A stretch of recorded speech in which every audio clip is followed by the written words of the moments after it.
Azure HPC CycleCloud, HPC high performance computing. Basically, the CycleCloud is a orchestration tool for managing clusters. You'll have clusters of VMs that can scale up or down to meet your workload needs. And it's really cool. And you can scale down to 0 too, by the way, which is good. So automatic clustering provisioning. So I can start with the 0, submit some jobs, and then have it scale up.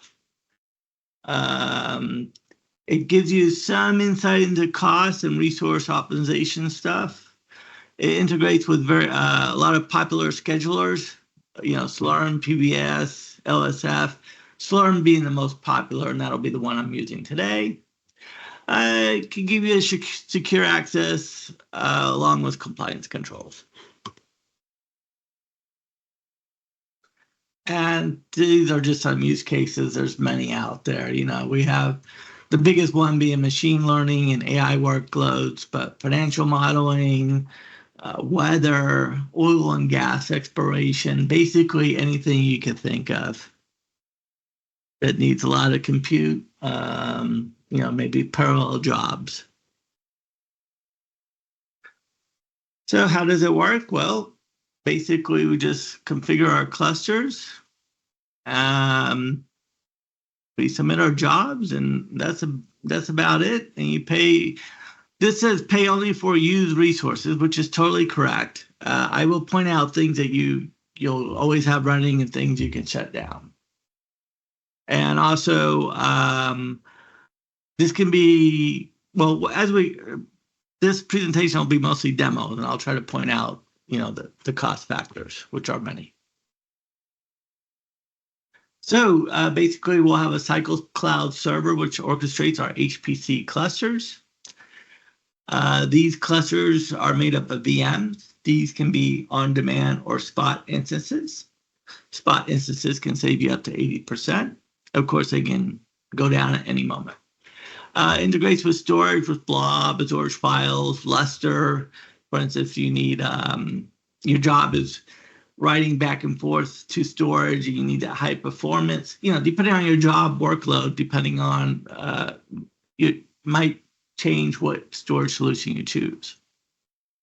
And you can have connectivity with on-prem hybrid setups or completely in Azure. So this is sort of a very big view where we have the CycleCloud server, which you can access through the web interface or a command line interface. And through the APIs, you'll create clusters, and it'll call Azure APIs to create those clusters. Those clusters are auto scale groups, and it'll scale them up or down. You can set a minimum, you can set a maximum number of VMs in that cluster. You can have many clusters.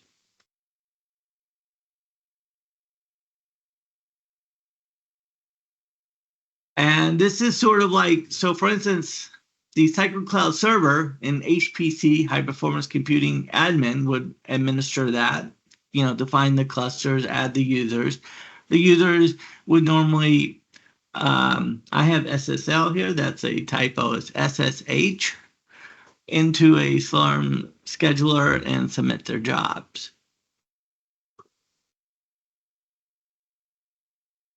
So basically, we install Azure CycleCloud, configure a cluster, define a job, and deploy and monitor our workloads. So 4 easy steps.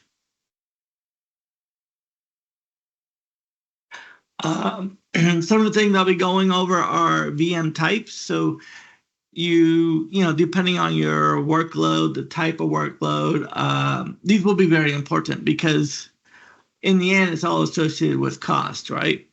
So maybe you have a tightly coupled job, infant band support, so it's going to be reading, writing. You're going to have jobs communicating with other jobs. And so you need a very low latency, a lot of communication. You'll choose a VM type that supports InfiniBand. Maybe you have jobs that are embarrassingly parallel, then you do high throughput computing, and you may not need InfiniBand. They may not need to be communicating. The workloads may not need to communicate with each other. And then we have our GPU-based workloads. You know, I can think of Bitcoin when I think of GPU. You have dynamic partition, so multiple VM sides within a single partition. Pretty cool.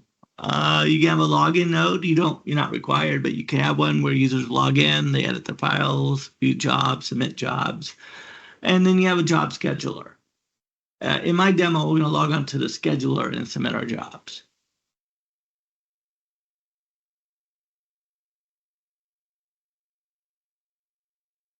And so when we look at the VMs, there are many types. And here I'm trying to, with this slide, sort of show how you can read, hey, what is this? You know, so at the bottom is standard underscore D4AS underscore V4. Well, so the V4 is version 4. S is usually a solid state drive. A is going to be an AMD-based processor.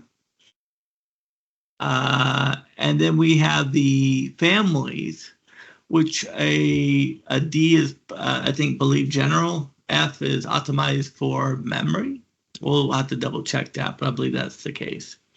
And so you'll look at, as you create your clusters and try to optimize for cost, this becomes very important. And now for the demo.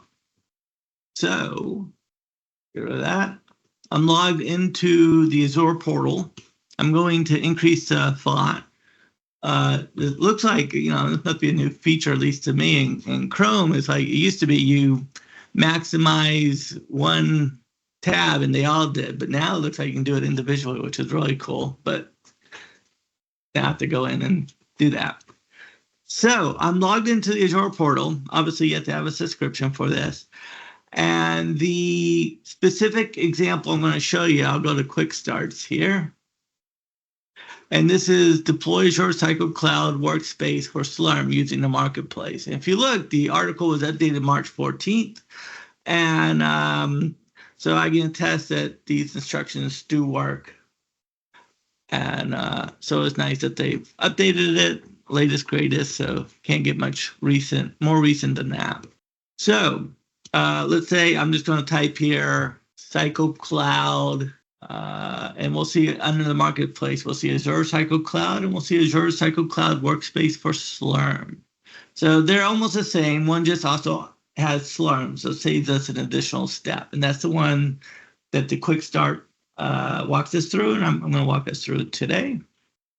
And so basically, this is a solution that it's basically, think of it this way, it's a web application that calls Azure APIs to manage autoscale groups. That's in a nutshell what it is. So I'm going to say create, and it'll take a few seconds to get to the next step. And so, you know, subscription, you'll choose your subscription. You may have more than one. Yours may be called pay to go. You can rename these. I called mine my examples. Region in which to deploy a resource. You know, generally you want to deploy your resources closest to your user. Resource group, so maybe I'll say create a new resource group. I'll say CycleCloud. I'm just going to put a 2 at the end because I already have our demo running, but I'm going to walk through the steps of creating it because, you know, it takes probably 10, 15 minutes for this after we finish a wizard for it to bring it up.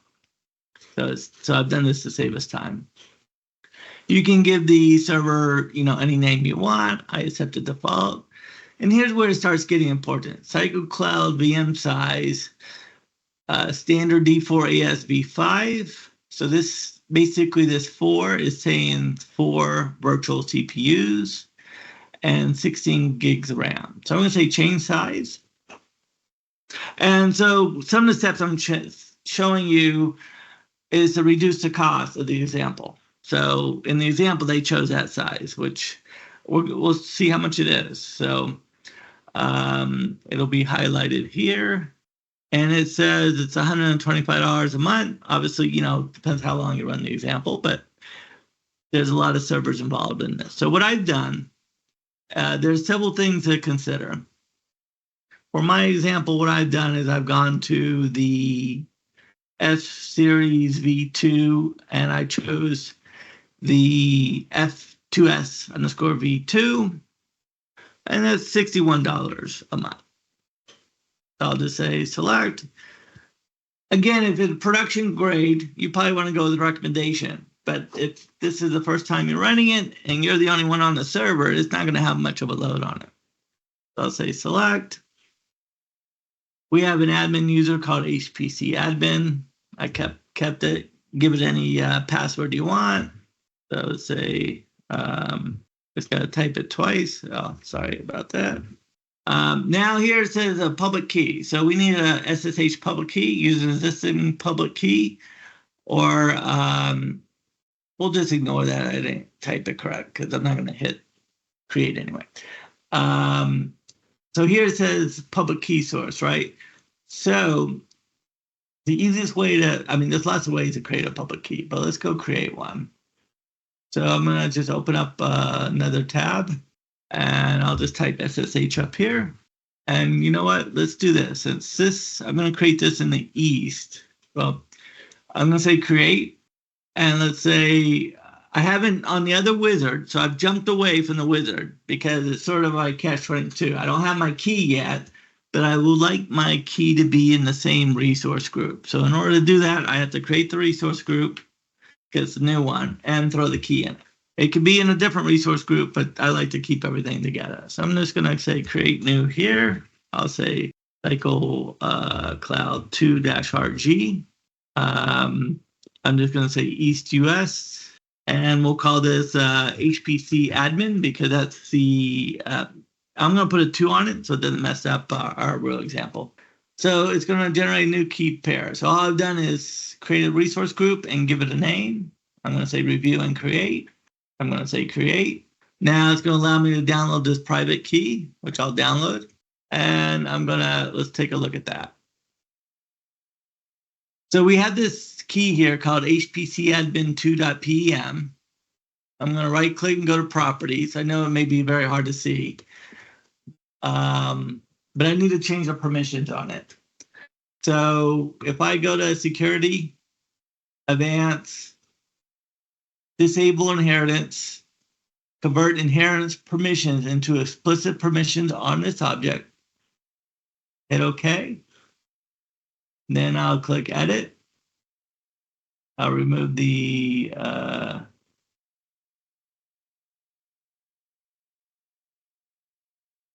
administrator. I could have left the administrator actually. The presenter, I should only have read on it. And then I hit apply. And this is the same thing if you're on a Linux system. I just did it the Windows way. I'll be doing this a few times for the demo, so don't worry if that it'll settle in very soon. So I have my HPC admin SSH key here that I created. And if I go back to the wizard, let me just fix this.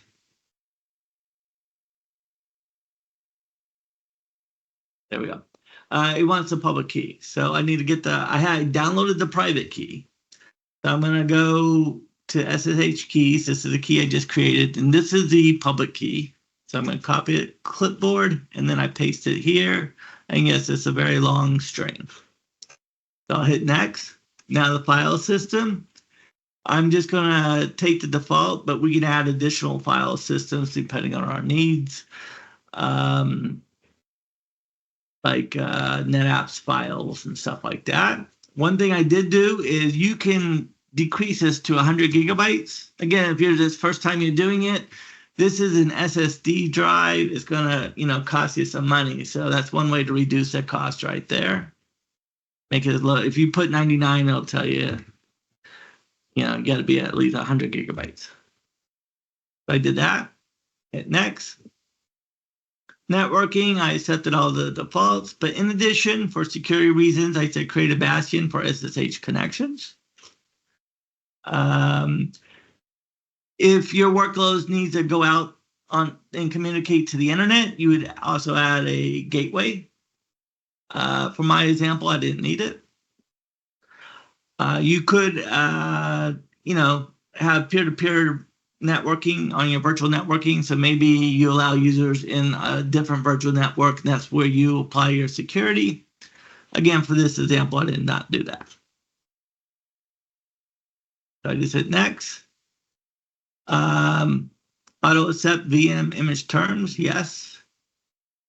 And again, this is size here, D4AS V4. I just change it to the F2. And, if I played around with it more, I could probably find cheaper ones or whatever, but I did the F2S_V2. I said use the same image for all nodes, so I'm using a Ubuntu image. We're not covering the job accounting today, but if you were, it requires SQL Server. Or I'm sorry, MySQL instance. I said SQL Server, that's incorrect. MySQL instance. And if we look here, so here's the scheduler. This is this VM size. And here's the login nodes. So again, I would change this too. And I'm changing all this to the same. Now, in practice, they would be all different depending on what they're used for. We're only going to be using one cluster. So on the login nodes, initial number of login nodes, again, I put 0. This is to, we're not going to use them today. So why create one? Hit next. These partition settings are really VM scale sets, right? So for instance, you would have some for, high throughput, HPC, high performance computing, GPUs. For instance, this one here, 1X standard ND96 ASR V4. I'm pretty sure that's $24,000 a month. Well, let's take a look just for the fun of it. Let's see. 20,000. Must have went down in price. So I wouldn't want to accidentally choose that. Of course, your account would have had been enabled for it, and chances are it's not. But if you're in a big organization, who knows, right? So I'm just choosing all of these low settings for everything. This is to avoid human error, basically me making a mistake, cost-wise, as we experiment with this. So on the HTC partition, it says enable Azure Spot. So, especially we're just starting this up, you definitely want to, that'll save you 80% of your costs. So you definitely want to enable that. So what if it crashes? Another thing I've done is max the number of nodes. For the demos, I put, hey, the most I want is 2. And for these, I don't plan on using them, so I put it down as 1. And again, I don't really need to change these because I'm not using them, but it's just to avoid, protect myself from myself. I'll hit next. No tags. Next. And then I'll hit create. Now, if you follow those steps, chances are it will fail on you. That's because we have to, chances are you don't have, for the VMs that you selected, you don't have the quota, you don't have enough quota. So let's take a look at that. So I'm going to go to subscriptions. I'll just open a new tab here.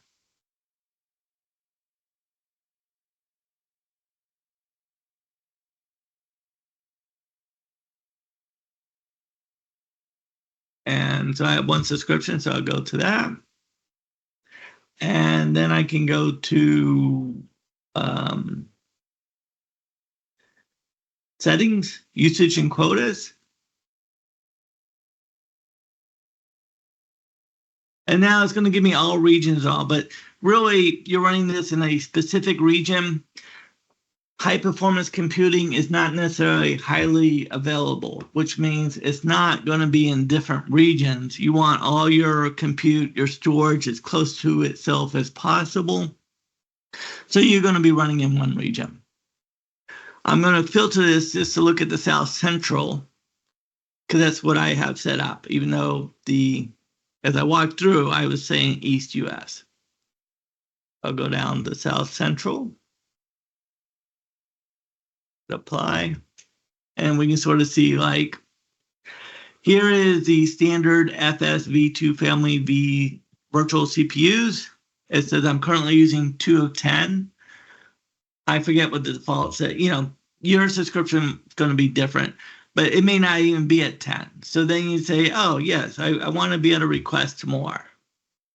Let's say I want 20. And then you just say submit. A lot of times you'll get that request fulfilled automatically right away. Sometimes it'll say you have to submit a formal request. Another one that you'll need is the spots. So let's say spot, total regional spot. So even though I had requested 10 of one specific type of virtual CPU, originally I only had 3 spot virtual CPUs. So then I couldn't run, all of them on spot instances. So you definitely want to increase this number. So those are, pick a cheap one you want to work with, and then also make sure you increase your spots that you're allowed to. Now, another thing is, these are virtual CPUs. These are not VMs.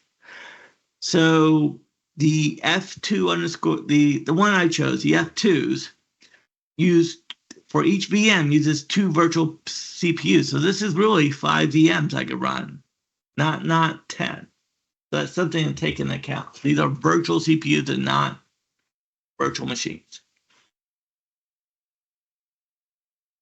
So after you have all that set up, then you hit create, and it may take 10 minutes or so. Sometimes it could be very quick. Sometimes it takes a little bit of time. So I already have this running, and we'll take a look at that. I have,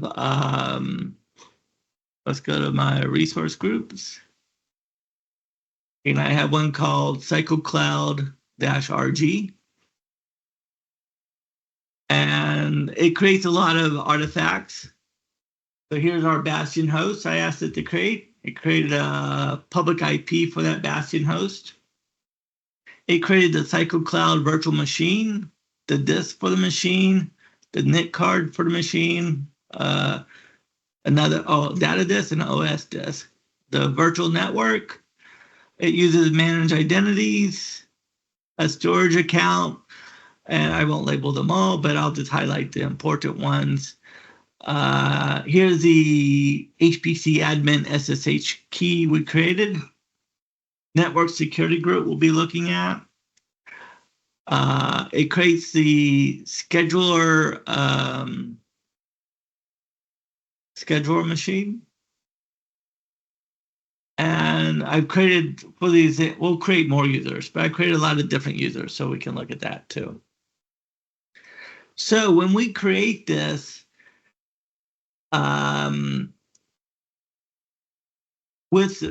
using the steps through the quick start tutorial, it's not going to be open to the internet, but we can use our Bastion host to access it. And so let's take a look how I do that.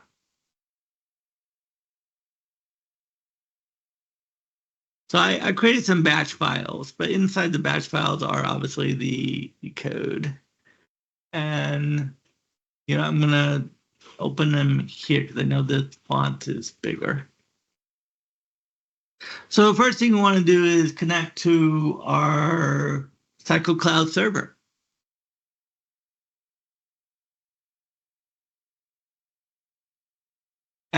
And so this command is just so I can run it as a batch file. But basically, let me break this down here. You'll need the Azure command line interface, so you have to install that, the latest one, so it'll have the Bastion APIs on it. And basically, we're going to tunnel through.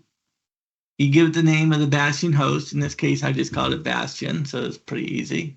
Actually, let me break it down like this. And then the resource group, I called it, it was in the CycleCloud-RG. The target resource ID, and this points to the CycleCloud VM, and I'll show you where you can get that in a second. And then we want to do it on port 443. So I'm forwarding port 443. So let's look at, how do I get this resource ID? Here's my CycleCloud VM that it created. And I will go to the properties, which I believe is under settings. And this is my resource ID right here. This is where I got that value from. So when I run that, I'll just do a listing first so you can see, this is the, that command's in this batch file. So I'm just going to run this. That first little part I had at the beginning opens it up in another command line prompt so I can minimize it because I want it running the whole time. And it says open tunnel. So we did a tunnel through our Bastion host on port 443. And for the demo, then I would be able to go to HTTPS 127.0.0.1. You'll get this, your connection's not private. You can hit advanced, proceed anyway. And voila, we are at the login prompt. And then we can, the username we said is HPC admin. And then we enter our password and we sign in. Now, just for convenience, if we have time, I'll go over the other step I did. But for convenience, I made myself a little subdomain name called cyclecloud.myexamples.dev that point to my local host. So it's still not available on, unless you tunnel through. I'm going to log in now. We'll get our first look at Azure CycleCloud. I'm going to try to increase the font here. Cool. All right. So this is literally the state it sort of starts in. And if I clicked on the template, we can see we have one VM scheduler running, which is great. Now, so we have this CycleCloud cluster here. If I wanted to create other ones, I can hit the plus. I can create another Slurm cluster to manage. You can use other schedulers, Slurm being the most popular. Maybe you want to hook it up to a specific file system, depending on your needs, even a single VM. And then delete, I didn't save it, so no big deal. So let's say, I got this running, and let's add a user. So I just go to settings up here and go to users. Already have user 1, 2, and 3. So we'll create user 4. And we'll add a password.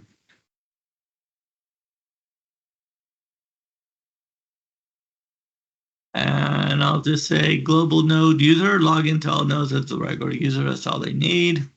Here it is asking for a public key again.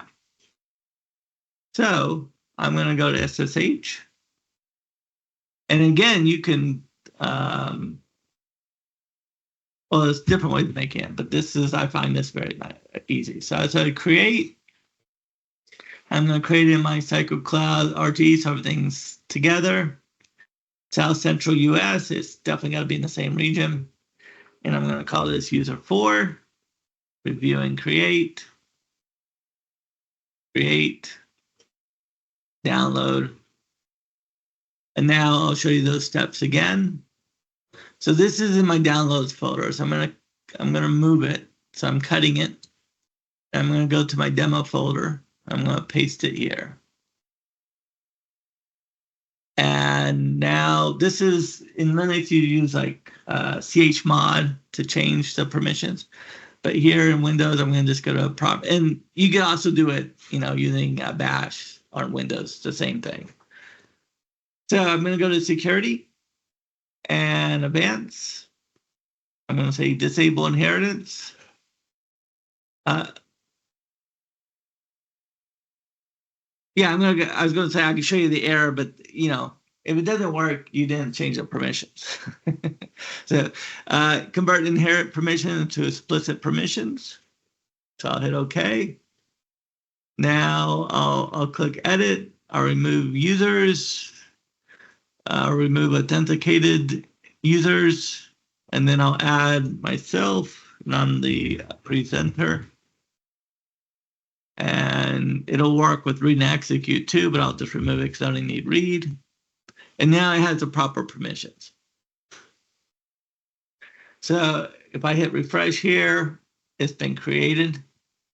I'll go to user 4. I'm going to need this public key. I'm going to go to the create user and just paste it in. And I'll hit save. And that's how you add a user. And now that user has permission to go to the scheduler to submit jobs. I'm going to log on with user 1 because that's where I already have the demo files. So let's take a look at... Does this allows the kind of RDP in Windows server or just the Linux servers? Good question. So through the Bastion host, you can do RDP. But these are all Linux servers, so we have to do SSH. But through this, you can do RDP. Okay, so I can create as many users as I want for the same computer and then log in, or they still restrict 2 users per computer? They can, they can. You can create as many users as you want. So the authentication, there's this. So I'm using the built-in authentication, and there are other ways. We can go to configuration. Settings. And under authentication, I can set up, intro ID, Active Directory, LDAP. So then you can have it, you can have your domain users log in. Okay, there was a hand raised and then went down. That's okay. Keep going. If anybody has a question, I will let you know. Sure. So let's take a look at user 1, and this command, instead of tunneling, I'm going to use SSH. So it's as AZ network bastion SSH. I give it the name of the bastion. The resource group, CycleCloud-RG, the target resource ID. In this case, it will now point to the scheduler VM. We'll take a quick look at that. The authentication type, SSH key, username, user1, and then the actual private key. And the public key is what we paste into the user's profile. So there is this, I can get 2 different ways. Like before, we know that we can go to the resource group. Let me find that. It's called CycleCloud. And I can go to the scheduler. So I'll just sort this, and then we'll go down to VMs. And we'll see our scheduler here. I can go to settings and then properties. And again, this is where I got the resource ID. This is one location. Another location within CycleCloud is I can get under nodes, I click the scheduler template to see the actual instance. I can double click here and then go to the node tab and scroll down. And here's my resource ID. Sometimes I've had trouble just copying this. You see how it highlights. So sometimes it's easy to go to Azure to get that, to copy and paste. But this is where you can get that schedule ID from. Or you can use an API call too. So I would just call that command.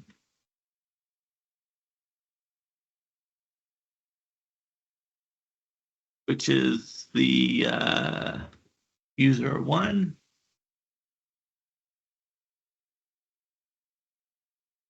Yep. User one underscore scheduler.bat.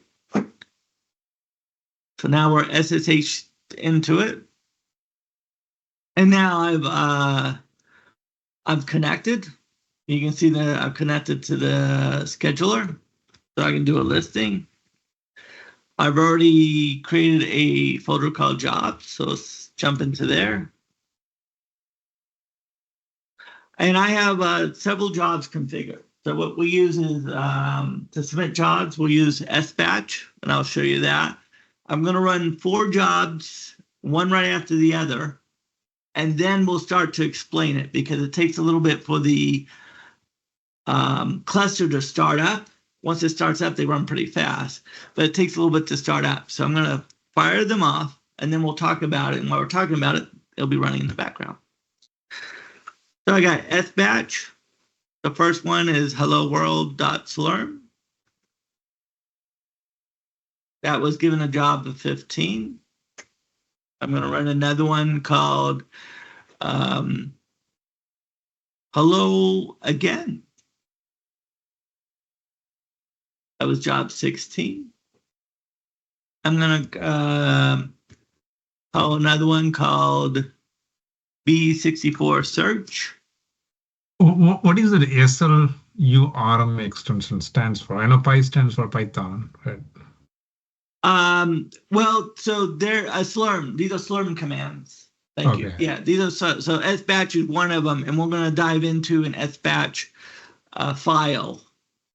Where we specify what the job is. Yeah, there's a question from Rayog. You want to type the question? I can unmute you. And hello, Mike. You need to unmute yourself. Can you unmute yourself? You go to the mic and then you can talk to it. Hello. Yeah, we can hear you. Hello. While you were demonstrating about the Bastion host, I had a question. If the Bastion host is like an opposite of ACL, or not, sorry, a NAT, or is it the opposite of NAT? What NAT does? No, so the Bastion host is basically Bastion. Other names for it are like jump host. So right. It's a basically. We have a secure pathway to that VM, and from that VM, we access everything else. So basically, NAT is when your private network accesses the internet, and yes. Bastion is where your public host accesses your private. That is correct. Yeah, where you need access to all your resources behind the VNet, right? You need somewhere to you see all your work with your resources you defined behind the VNet. Yeah, so that's a one way to do it, or you have to create connection between your machine and cloud servers. I think site-to-site connection. So basically, if we need a secure one, we need a middle server that is the Bastion host. Well, that is one way, like you guys said. So there's point to site, site to site. There's you can use a VPN solution. Route. Or you can use the mission in the same network. The Bash script is the one way to connect to the users. Since it's used a lot of network, there is a cost attached to it. The lowest cost way you can operate as a jump host is the RDP. Bash host is more expensive than RDP because of the configuration that involved behind the scene. But you have to have either Bash host, RDP, or your VPN connection to wherever you want to access it from. Oh, okay. So basically, Bastion was just for accessing the private network, right? Exactly. Yeah. Which is not That let you access all your privately hosted resources. Yeah. Yeah. Thank you. All right. Keep Sure. going. And one of the reasons why you would want to have something set up like for this solution is because you want to, because a lot of resources can be spun up through Azure CycleCloud. So you got to protect yourself from a big hit of VMs being spun up. So that's sort of what you're protecting. So right now, these sbatch is a Slurm command. And when I started this up, we have an HTC cluster that wasn't here before. And now, I said max two VMs in this cluster. It automatically spun it up or spinning it up as we speak. It's installing the software and then it'll just start to run the jobs. And I didn't really have to do anything for that. I can do SQ, and I'll span this out a little bit. And we can see, CF is configuring, I forgot what CF stands for, but anyway, configuring something, PD is pending. And so it has, we can look up, ST is for the state. So we can look up the little, abbreviations for it. With SQ, so I'm looking at the queue, I can say just for a specific user, obviously, I'm user 1. So I submitted all these. There are no others. Another command is sinfo, and that gives us a listing of the partitions. So we have dynamic, GPU, HPC, HTC. And remember when the wizard, we were configuring these are those partitions. We can add other partitions too if we wanted. So we can see here that the, so it's spinning out those partitions, and these are them. And if I was to, I have the, so, the extension for the files can really be anything, but Slurm is usually some sort of standard. So let's take a look at Hello World. I'm going to say cat, just show me to the screen what her Hello World job submission is like. And so what in this file right here, we have, these are called directives, and that's bash directives. So it has a name, I call it hworld. I told it to do the HTC partition. I said timeout in 10 minutes. So something, if it doesn't run by 10 minutes, it won't keep trying to run. So, you don't want to use up all your resources. So you make your users put in a ceiling for the time. I want just, one task on one CPU is basically what I'm saying. CPUs per task. Don't give it more than 1 gig of memory. Output the file to basically, this is a user's directory. I created a folder called jobs. I'm going to call it hello world underscore whatever the job number it is, .out. If it has an error, it'll print something to this file. It'll sleep 30 seconds and say hello world. Let's see if it's done. It is. So we see hello world here. Actually, let me do this. I'm going to do all right. So now, or let me clear the screen first, then we'll show that so it won't be so confusing. Oops. All right. Pardon my fat fingers there. Okay. So we ran this hello world. This has 0 bytes, so this is an empty file. There was no errors. And then this was the output. Let's take a look at that.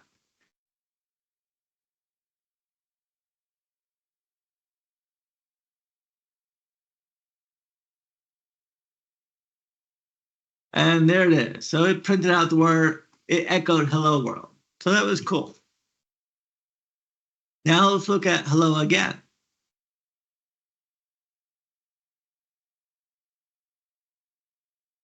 And so here I have, this was the bash job I submitted, but it ran this file. And then we have our output. And again, there was no errors. And our output was put to this file. So we'll look at the output first.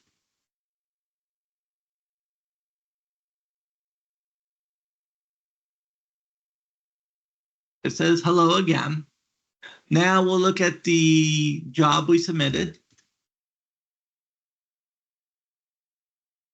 And this is basically the same. The only difference is now, instead of saying echo, you know, or I said print or whatever I said to print it out, I'm calling a Python script called hello again.py. So if we were to look at that Python, which I probably spent hours creating this, you know, one-liner says print hello again. And so this is an example of calling a Python script, whereas the first one was just echoing it to the file. Now,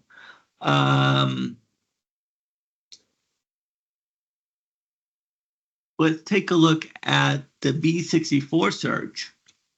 And just before we do that, let's take a look here. So right now, we got these status, they're ready. So they're done running, and this will automatically disappear. So I just want to point that out while I'm explaining. If they're not needed anymore after a certain period of time, they're automatically deallocated. So it automatically scaled up, ran my jobs, and then they'll just go away. All right, so let's find out. Let's look at the first search I did and what it does.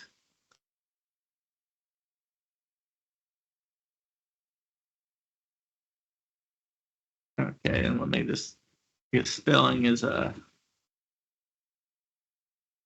we go. All right. Oh, I just wanted, okay. Ignore the twos right now. How would I do that? Let's see, search. All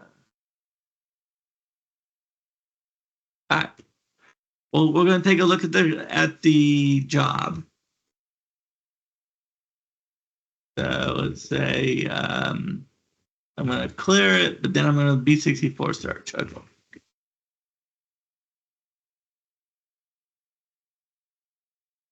And this looks very similar. So basically, everything's the same, except I'm calling a Python script called b64search.py. Let's look at the output. Well, no, let's look at the code. So I have the code here. It is here. All right. So there's a Python script.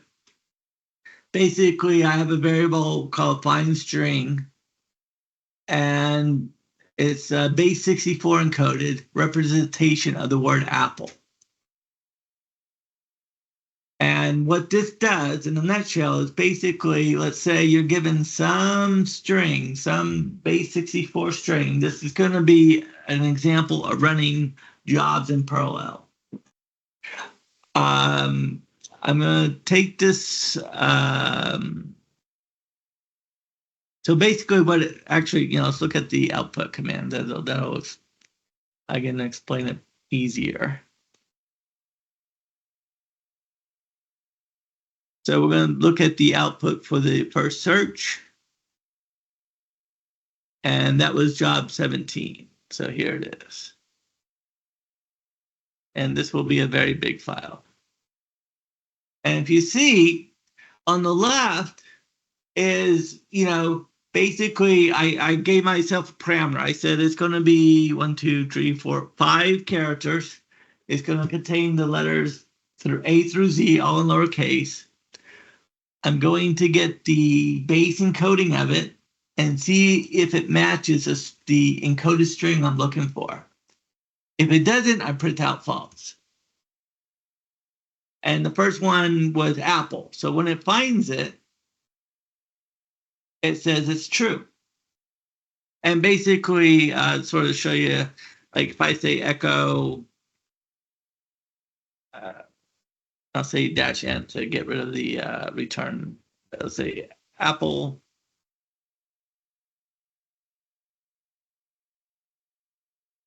This is what I was given. And so it kept guessing. It would say, oh, now I'm trying this letter and I get this encoding, and it didn't match. So it doesn't know that's the value. And it kept going until it got to Apple. All right. And that ran, let's take a look at the job, because that's important, that I specified. Here, we have this array, the SBatch directive passing array is a 0, so it'd be 0 base. So it's going to run one job, and it's going to look for it, and it started with the A's. I chose Apple so to find it in a reasonable amount of time. If I said zebra, it would have taken forever because it started with A and had to go all the way through Z. And then for the job 2, I said 0-1. So it's going to run 2 parallel jobs. I did not run B64 search. I ran B64 search 2. So let's take a look at what's the difference. And there's only one difference. Actually, I didn't have to open the file. The difference is it's going to look for the word hello instead of Apple. So now it's got to go through all the A, B, C, D's, all the way up to H, because it goes in order to find hello. And because of that, I'll take a look at our output. And it ran several jobs. So we know the, let me do this so we can see a little bit better. All right. So we know the first one, the 17, we can ignore. So we're just looking at these. And if we look, it ran 2 jobs because I said 0-1 for the array. So it ran 2 jobs in parallel. And, it started with A, and then I don't even know what the next one it started with. But, so we had job 18 and job 19 running at the same time. Even when, now it's not coded where if one finds it, the other stops. That's, again, you have to code for that. But, I could have ran this with 26 VMs, and then it would find any one of them as fast as if it just started with one letter. So if I was to say, let's just do the last listing of the last 4 lines of the 18 here. Oops.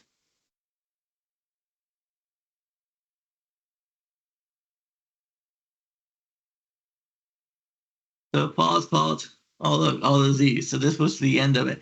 Did not find a match. Now let's look at the other one.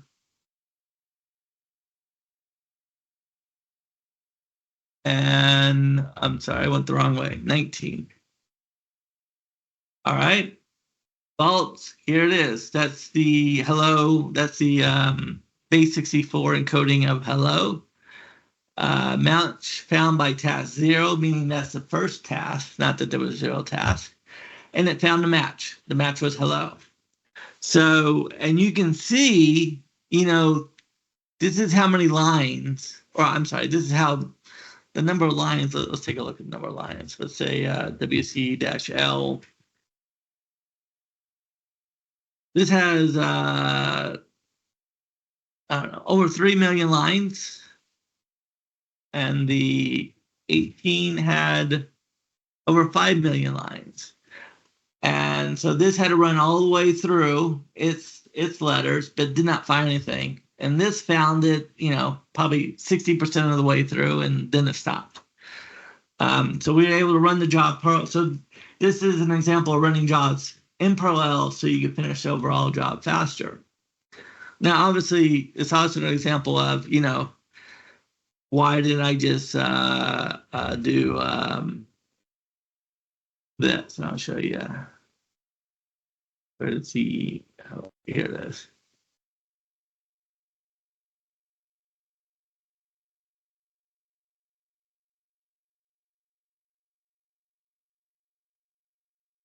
Here, hello. Why did I just run the decode command? So, always think of your problem. There may be a simpler solution. But I wanted, this was one I made up. I wanted to sort of show parallelism at work. And let's see, we can take a look at, oops, wrong browser. And as we see, look at that. The cluster's gone. This says, in the past 24 hours, I spent $4. This phone, I can say, just be careful. I've spent probably a few hundred on this example. You can easily run it up if you have the wrong VM sizes or you leave it running. Now, things that are running right now is the scheduler's running. And let's take a look at that. So what's nice is it'll give you a detail on that too. So let's see. I double clicked and I want to show you the cost. Oh, so obviously CPU usage, this bandwidth.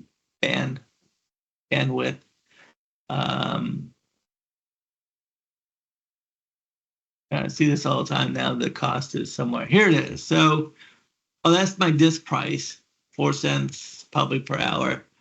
The compute cost, there it is, 10 cents an hour. Not too bad.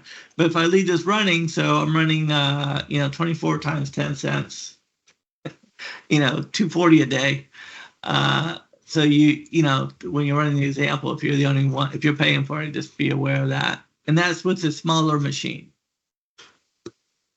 Yeah, but that also adds the storage cost. So you're going to pay more. So if you add a storage cost plus the compute cost comes 54 cents, right? Absolutely. And this requires the premium SSDs. So the storage costs are significant. Yeah. And so definitely. So if you left when I was going through the wizard, 1,024 gigabytes, you're paying for a lot. So the scheduler is always running, and then let's say you could terminate it, and then you can come back and start it up again. This would terminate the scheduler.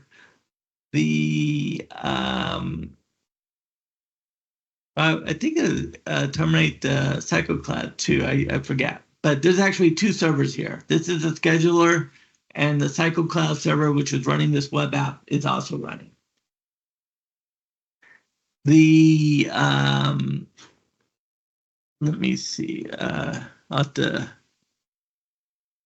We'll go to settings. Oh, so let's see, records. Oh, maybe records. Well, there's a lot of other settings to experiment with. Let me go back so we can know where we are. So I've gone to settings. And under here, one is SSL. So basically I said, agree to the terms. It uses Let's Encrypt. And I set this up. There was a little trick I did to get this running. Basically, I had to give the CycleCloud a public IP address, open up port 80 and 443. And then I just click saved.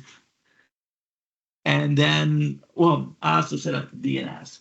Then I reset the DNS to localhost 127.0.0.1. That's how you do that.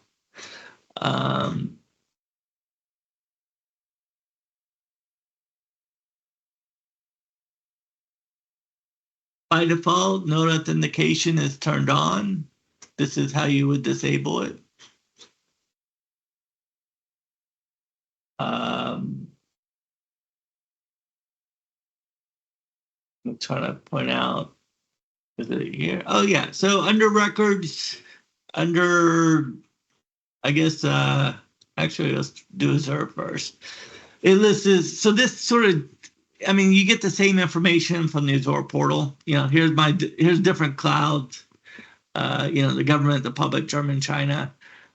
You can go to Azure VM sizes, and this lists all different sizes. Again, you can get this through the Azure portal, and you would want to filter it. So I would say, hey, South Central US.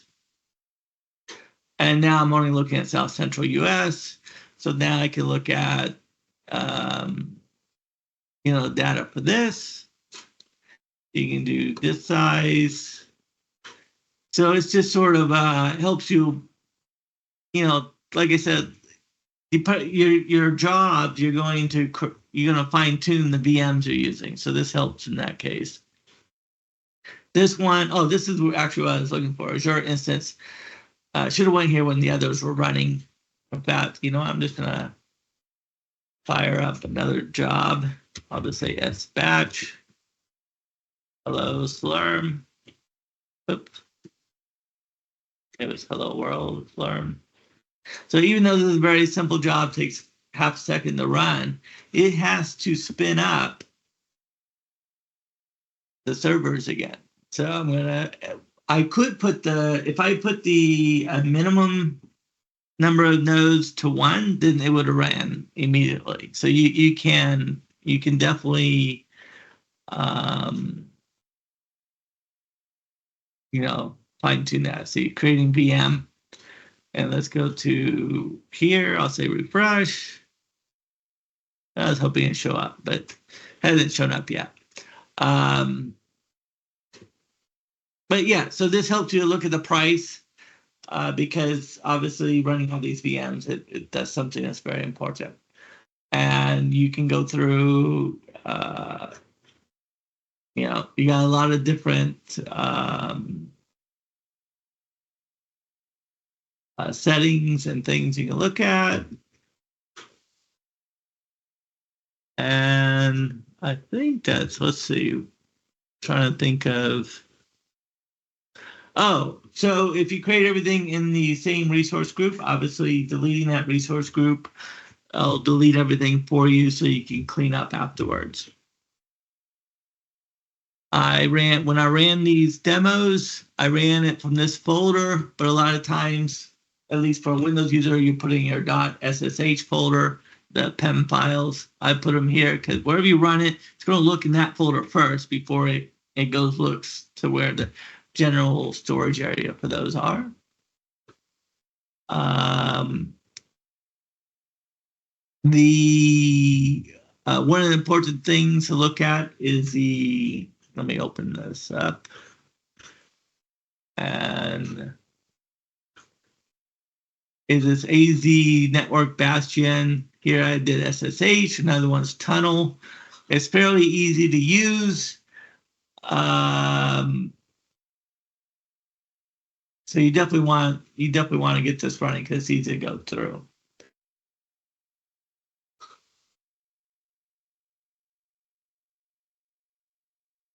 Any questions? Let me see what else we got on the slides. Do you, and I know you practically using this CycleCloud, right?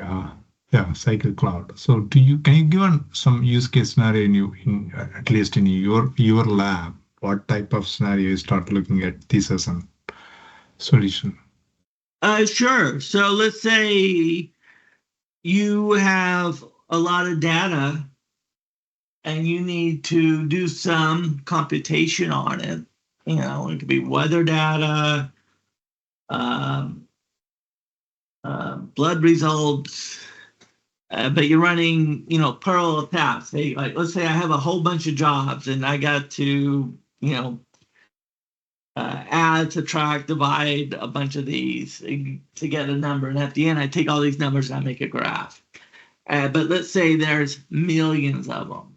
So it's a very easy job, but to do that many all at once will take forever on one computer. And that's where you use CycleCloud, where you can run a lot of VMs in parallel. And on those VMs, you can run a lot of jobs in parallel to finish that job in a reasonable amount of time.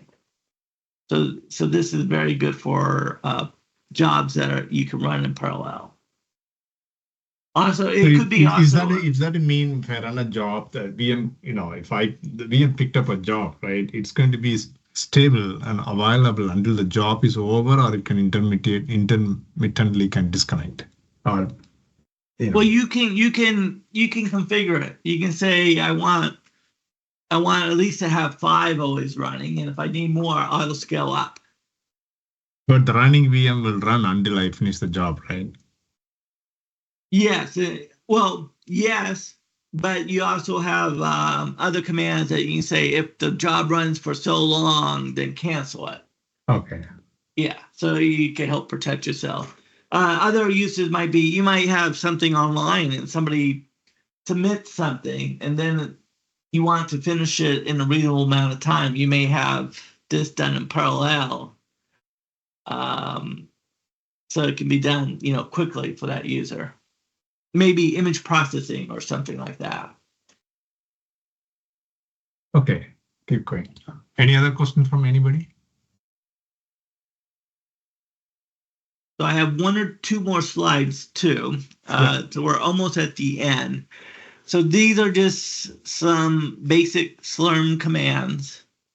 If you need to run something interactively, you might look at the srun command. If you need to cancel a job, you might look at scancel. And, in the demo, we looked at sq and sbatch. So you'll be using sbatch probably the most. And this slide just sort of says, what we've gone over is like, time this job out after X amount of time, which partition to use. The number of nodes equate to VMs, number of tasks per node, maybe 1, 2, 5. So you're going to run 5 jobs on that one node, how much memory, and where to output the files. And so this is the example we went through here. So I'll just go through that. So I meant to go through those 2-3 slides before I went through the demo. So I just wanted to make sure everybody knew about that. Some best practices, optimize your resource allocation to reduce costs. Do that early and often. Use spot instances where possible. Monitor the performance. That'll help you, allocate those costs optimally. Implement security best practices because you don't want somebody to be able to hack into your CycleCloud server and run amok.